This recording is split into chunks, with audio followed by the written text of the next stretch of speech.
his training camps were the stuff of legend. I mean, he would spar 100 rounds a week sometimes, which is just insane.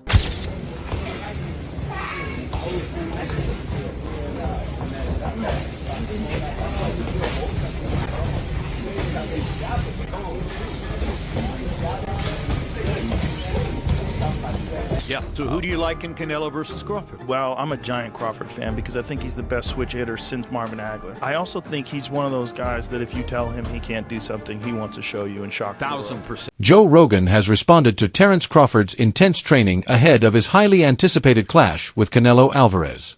He praised Crawford's elite switch-hitting ability and adaptability, traits he believes could neutralize Canelo's brute strength and experience, despite the clear size disparity.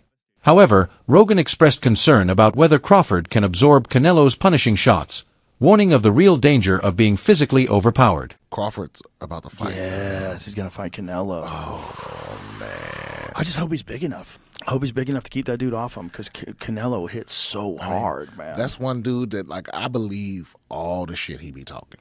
Crawford? Yeah. Oh, he's good. He don't just be saying shit. That dude, They tried to say that like Errol Spence was damaged because of what Crawford did to him because he was damaged from the car accident. I'm like, maybe. Or maybe Crawford would have done that 3 years ago. I think he's that good. He's just so skillful. He's so slick. And when he gets, and he's also the best guy in the sport at switch hitting. He'll go from southpaw to orthodox and be just as good and trip you up. Like you think he's going to start southpaw, he starts orthodox. You prepare for orthodox, he's fighting southpaw. He feels like he's got you timed better orthodox, he'll switch it up. Rogan doesn't hold back. He's squarely in Crawford's corner for this mega fight against Canelo. On a recent episode of the Joe Rogan Experience with guest Jim Lampley, when asked who he's backing, Rogan immediately replied, Crawford. He explained, I'm a huge Crawford fan. I think he's the best switch hitter since Marvin Hagler. Plus, I believe Canelo is starting to slow down. Rogan admires Crawford's sharp footwork, ring intelligence, and versatility, while still acknowledging the daunting physical advantages Canelo brings to the table. Which I think is really interesting. The Crawford-Canelo fight. Beyond interesting. Fascinating. Because how does Crawford compete with that size? Crawford is leapfrogging. He goes to super middleweight. 47 to 54 and now to 68. And the Madrigal fight in 54 is a difficult fight. Yeah. So who do you like in Canelo versus Crawford? Well, I'm a giant Crawford fan because I think he's the best switch hitter since Marvin Hagler. I also think he's one of those guys that if you tell him he can't do something, he wants to show you and shock the world. 1,000%. I also think Canelo is slowing down, and Canelo is more of a one-punch fighter now than the combination fighter he was when he was young. He uses strength and conditioning. There's very few fighters that just train using skill, just train skills. Like George St. Pierre did that for a certain period of his career. I wonder if there's anybody left in boxing who trains just using the gym skills. There were a lot of them when I was first involved in the sport who would never have touched a weight. Right. You know, they subscribed totally to the notion that that was negative. Right. And the worst case, I mean, they definitely did calisthenics, but that was it. It was just body weight exercises, you know, which brings us to Crawford, which I think is really interesting. The Crawford-Canelo fight. Beyond interesting. Fascinating. Fascinating. Because how does Crawford compete with that size? And, you know, we have to recognize, okay, well, when Canelo fought Floyd, it was 152 pounds, right? So he had dropped down, which was a struggle for him, which is why Floyd was so brilliant in getting him to go down to 152, because he knew he would be drained. Was it 52 or 54? Still, Rogan cautioned Crawford not to take Canelo lightly, stressing the dangers posed by the Mexican fighter's size and power. He called the bout probably the biggest fight in boxing, and confirmed he'll be tuning in. In classic Rogan fashion, he even went off on a tangent during the podcast, discussing cartel mule runners while breaking down the matchup, blending fight talk with unexpected cultural commentary. Look at the elite of the elite boxers. To a man, to every one of them, they're disciplined. Yeah. And they stay focused. I'm so excited to see this fight with Canelo Alvarez because I think the Saudi Arabians have so much money. They're throwing so much money at boxing. And the guy who's the head of boxing over there wants to make that fight happen.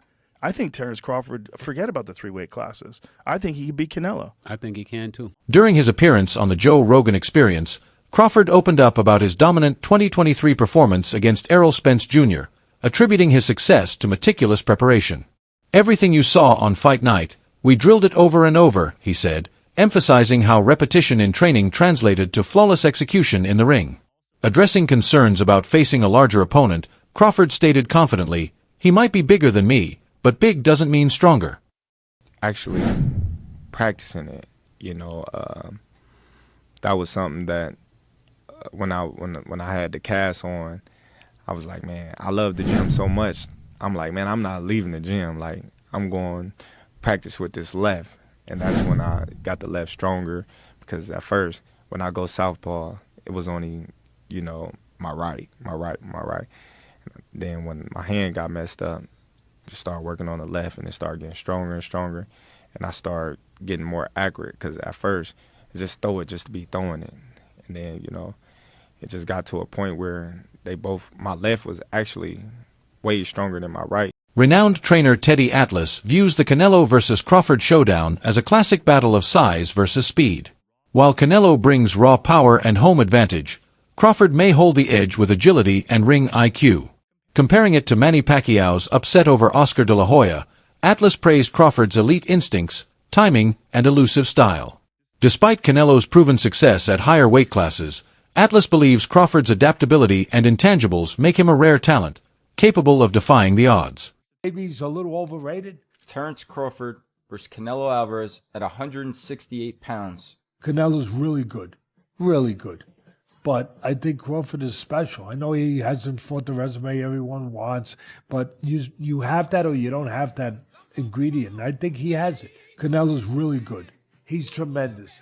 But could he be a tiny bit overrated? The greatness is within Crawford. It's in his desire. It's in his mind. It's in his makeup, where he came from. I know he's moving up in weight class. Can he carry it? But those intangibles, I believe. In training camp, Crawford has revealed a dramatic physical transformation to prepare for the super middleweight showdown. Having previously fought at 154 pounds, he has bulked up significantly, reportedly walking around at 185 pounds, reaching near cruiserweight territory in earlier footage. Still, he maintains a lean, sculpted physique, showcasing the benefits of disciplined training. Yet not everyone is sold. Strength coach Rob Aosta voiced concern that such a rapid jump, from 154 to 168 and beyond, might compromise Crawford's speed and endurance when facing Canelo's elite-level power. Size. Crawford coming in the ring, and Crawford doing everything he can to match Canelo's power, possibly size, and to, at a minimum, try to just maintain what speed he already possesses. Because, when you go up in weight, sometimes you compromise speed. So we know Crawford and his team are doing everything they can to, at a minimum, maintain his speed. But the question came up, okay, since Crawford is looking to come in the ring fast, powerful, we know he's already brilliant. Shit, what if Canelo comes in lighter? I'm like, lighter? Yeah, what happens if Canelo says, you know what, I'm not going to try to come and just outweigh him by 20 pounds on fight night, because I realize I'm in there with somebody who's very agile and who's probably going to be faster than me. And although I have timing, he has timing too. So I can't afford to be 2 or 3 steps behind Terence Crawford in my speed. Boxing coach Greg Hackett doesn't see a knockout win for Crawford as realistic in the modern 12-round format. Canelo, a battle-tested warrior, won't be easy to stop. Hackett argued that Crawford lacks both the raw punching power and the inclination to trade bombs toe-to-toe. Instead, he anticipates a technical masterclass from Crawford, a performance rooted in skill over showmanship. He noted that only under the old 15-round rules might Crawford have had the time and endurance to wear Canelo down.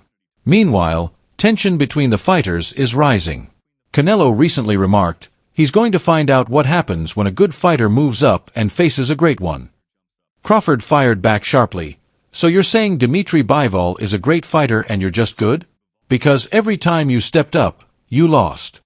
The dig was a bold reminder of Canelo's loss to Bivol, loaded with bravado and intent. How do you feel like he will do going against somebody like a Canelo at 168? I think Bud, man, one thing I love about Bud, he willing to challenge himself. And when you're willing to challenge yourself, you can surprise yourself. But that's a hell of a feeling. I think, to be honest, you don't want to sit there and brawl with Canelo, but at some point you're gonna have to fight him. You know what I'm saying? You can't let Canelo press you. You know what I'm saying? Because he great at that, and he a bully. He is a bully. But Bud, I believe, got bully tendencies too. You know what I'm saying? And he could be crafty. But I think if he approach it the way he approached Spence, then we get a way better fight than people think. Now, what I saw when he approached Spence was, I can't make a mistake. I can't let him do too much. I can't let him be a bully. I think if he go at Canelo the same way, then we get a great fight on our hands. Not that I'm sorry. I'm not saying he's gonna be that dominant, but I'm just saying I think we get a great fight on our hands. Former two-division world champion Andre Ward also threw his full support behind Crawford. "I'm not betting against Terence Crawford, against anyone," he said. Ward emphasized that Crawford is the kind of fighter you can bet the house on. While acknowledging the risks of moving up in weight, Ward made it clear that he has yet to see anyone break Crawford's will, and he's not convinced Canelo can be the first.